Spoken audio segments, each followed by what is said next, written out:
Any of you who love unknown cult classic games, how did you discover them? Maybe word of mouth told you that Earthbound was classic, maybe Chugga Conroy did an LP of Okami, or maybe you just found Mad World on the GameStop shelf for $5. Well, in Klonoa's case, the remake came out the same time I was subscribed to Nintendo Power, and someone on the staff was the biggest fan of the original. The remake got a 9 out of 10, making it the second highest third-party platformer on the Wii, behind Rayman Legends and tied with Sonic Colors. True, this was around a time when Nintendo Power's reviews were less than trustworthy, but it was still enough to convince me to buy it. Developed by Namco, Klonoa Door to Phantomile was released for the PlayStation in 1997.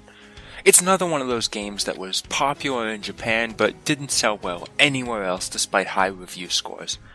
Still, it was enough to earn it a sequel and multiple spin-offs within the next 5 years, including a beach volleyball game Dead or Alive made me worried about when it dropped off the map after 2002, until the 11th anniversary of the original game when it was remade for the Wii. That's the version I own. Oh my god, I have to give a story synopsis again. I haven't done this since my first review. So, spoilers ahead, skip to this time code if you plan on playing the game. The game takes place in a land called Phantomile, where dreams are the building blocks of existence. And in Wind Village lives a named Klonoa, who discovers a ring in the forest housing a wind spirit named Hupo, and the two become best friends. But Klonoa's been having nightmare visions of something crashing into the nearby Bell Hill, and sure enough, one morning it happens. Klonoa and Hupo quick to check it out. On the way, they run into Baloo, who tells them about the songstress Leaf Eyes. And yep, that thing that crashed into Bell Hill was the evil Gaudius and his henchman Joker, looking for Leaf Eyes for their own nefarious purposes. They get the songstress, but leave behind her moon pendant, which Klonoa picks up. They take the pendant to Grandpa, who tells them to talk to the chiefess of Fourlock Forest, where the heroes head immediately, and then immediately detour to Jugpot to fix the flow of water by freeing their king from Gaudius's control. The chiefess tells them that the moon pendant will open the door to the Moon Kingdom crest, but Joker overhears and goes to take the pendant from Grandpa. Klonoa rushes back to beat Joker, but he's too late and can only watch as Grandpa's house is destroyed and the pendant taken. This kills Grandpa. Wow. Everything seems hopeless, but Pamela, one of the dolphin things Klonoa freed in Jugpot, arrives to fly Klonoa to the Sun Temple, for it contains the altar to awaken the Moon Kingdom, Klonoa hopping aboard after defeating Joker. Arriving inside, it's revealed that Hupo is actually the Prince of Crest, and that he disguised himself as a ring spirit to enlist Klonoa's help to beat Gaudius. The twist doesn't really amount to anything besides making Hupo another source of exposition. Klonoa climbs to the top of the kingdom and confronts Gaudius, who then explains his motivation. Revenge against those who sealed him long ago for attempting to use nightmare energy along with the dream energy that powers Phantomile. And he is enacting his vengeance by using nightmare energy to awaken the ultimate nightmare creature, Nahatum. Also, there's a rogue dream that won't give in to nightmares currently concerning Gaudius. No surprise, it's Klonoa. And he beats Gaudius, but Nahatum is still brought out. But the awakening of ancient evil doesn't really matter, because Klonoa, with the help of one member of each of the 5 kingdoms, beat him without much trouble and Leaf Eyes is freed. There's some quick tension about if Hupo survived being shot into Nahatum as the final blow, but he's fine. Everything's good, Phantomile saved, Klonoa and Hupo relax in Wind Village. And to close things off, Hupo reveals the big twist. Klonoa isn't actually from Phantomile. He was only brought in to stop Gaudius, and that his memories of his entire life there were fake. Leaf Eyes sings the Song of Rebirth to repair Phantomile from Gaudius' destruction, which also means Klonoa is forcibly pulled away, desperately trying to hold on and not leave, to no avail. Yikes. The plot itself is very simple, about the level of a Saturday morning cartoon with a bit of a Disney movie edge. But it has the charm of that style as well, with lighthearted and humorous writing. These two guys crack me up. And I'm sorry to say that the two of us are not particularly good at fighting. In other words, we're wimps. It's enough to get you invested, which makes the heartbreaking moments all the more painful.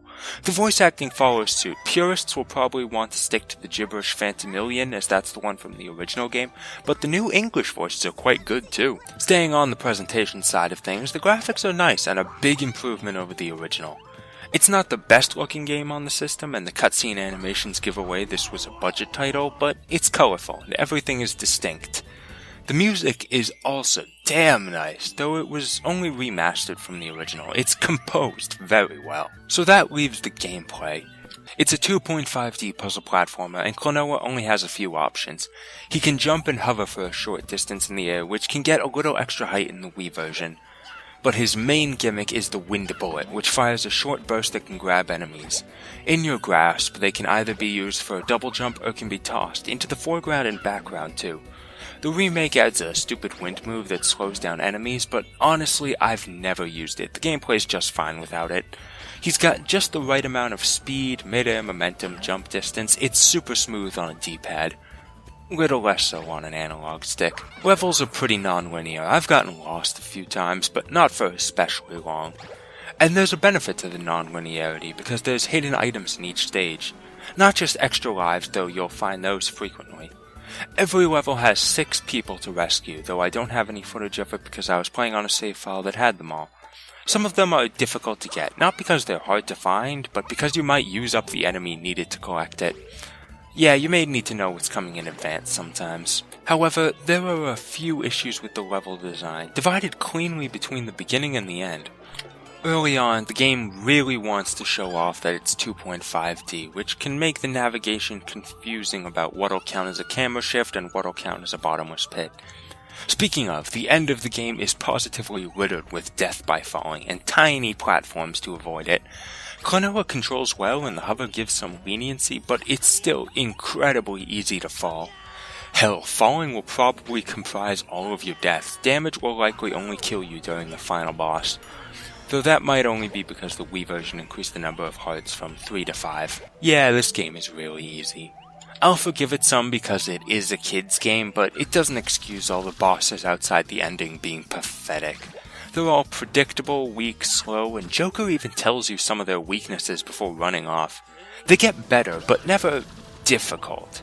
The level design itself doesn't bother me. I'm okay with that being easy, and deaths never set you far back because of frequent checkpoints, but I can imagine some gamers being turned off by the child-friendly safety padding.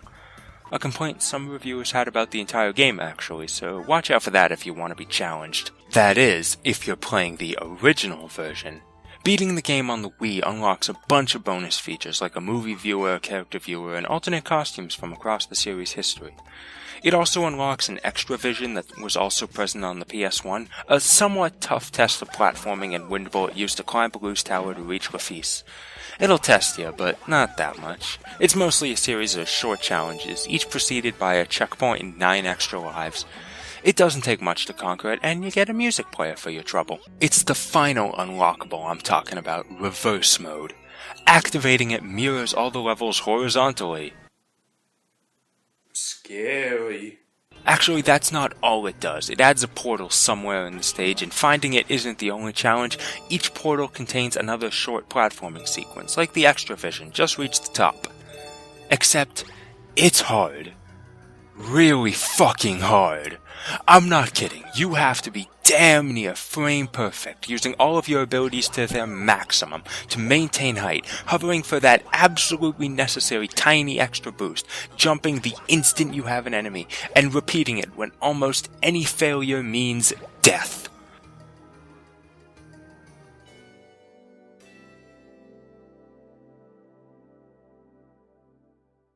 I've mentioned in the past that I'm soft on games with charm, so Klonoa gets a recommendation based on that, but even without it, I still enjoy this game just as a platformer.